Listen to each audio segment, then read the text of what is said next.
All right, welcome. Thank you so much for coming. This is an honor to be here, and we are so excited. Masood and I, from the first day, we just felt this freedom of speaking, and not only from Pastor Vin and Laura, but also from the crowd. When I was worshiping, and it's interesting, in the last couple of months, every morning that I wake up with the Bible app, audio Bible, and then I worship.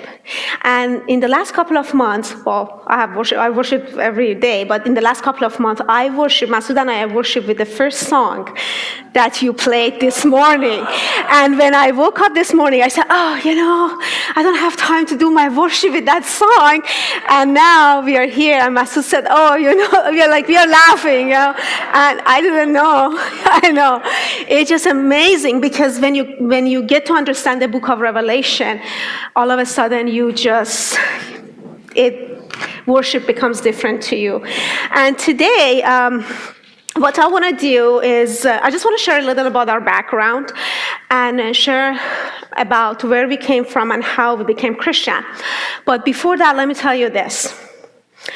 An Iranian ex-Muslim who lives in Canada and come to United States to preach about Jesus Christ, it's a miracle. It's a miracle. I was born in a Muslim family in the central part of Iran, and my city is very famous with a very religious city. It's the second or third most religious city in Iran. And so I have three brothers, and I remember growing up as a girl, and the only girl, because that culture is very much son culture. They want boy. And I remember my mom was telling me that when she was pregnant with my first brother, the first child,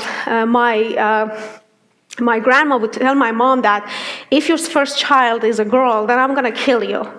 And my mom was always in this fear of having a girl. And then I was the second one. And so my grandma would tell my mom that, okay, that's it. So you're not allowed to have another girl. That's more than enough. So growing up as a girl, I always wanted to be a son, not knowing that actually I am the Son of God. So I started really acting like boys. I wanted to compete with them. And so I went to karate. I was in the martial arts for so long, and doing all the I was in competition. I have my medals too, those. Because I didn't know who I was, I didn't know the value of being a woman. The whole story of the Bible is about a woman. It started with a woman and ends with a woman in the book of Revelation. And it's not about the woman that we talk. All of us have a woman nature inside of us. But the whole story is that when I was 19 years old, then I decided to commit suicide. Now, at the time, it was my mom's and dad's and family's fault. But now when I go back, I realize it's just a lack of identity and knowing who I was. So I wrote my goodbye letter, and I called my friend, and I said, so I'm just going to do this. And she was crying, and she, please, and all the stuff. I was like, no, I made my decision. So right before I really do it, then I heard a thought, like a thought just went through my mind.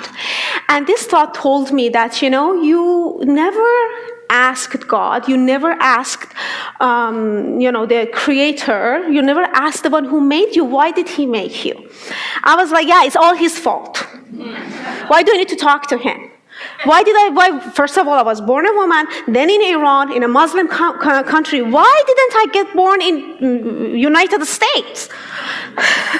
Well, because I was going to come here one day. But, so anyways, this thought told me, you just ask. And I was in this confusion, hopelessness. I was going to kill myself. I had no plan and purpose in life. And I remember I was like, well, I'm not going to lose anything. So let me just do it and prove myself that there is no God, and if there is a God, I don't care. So I started crying, and So what I'm about to share you, I found words for it when I became a Christian. Before that, I had no idea what happened to me. I would find words to try to explain what happened to me, and people turned me down. And Masood was the last one that told me, please don't share these things with me because I don't understand it, I don't believe in God and all this stuff.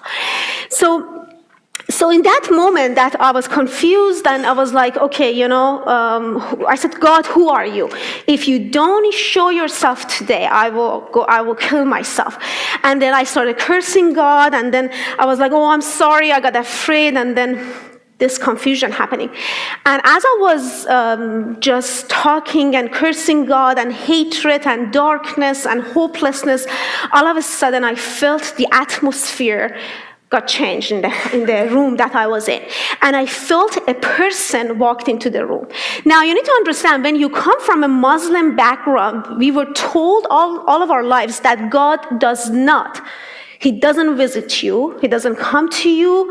If someone comes and you think it's God, then it's not God, it's the devil. But I knew that I'm standing in the presence of my Creator.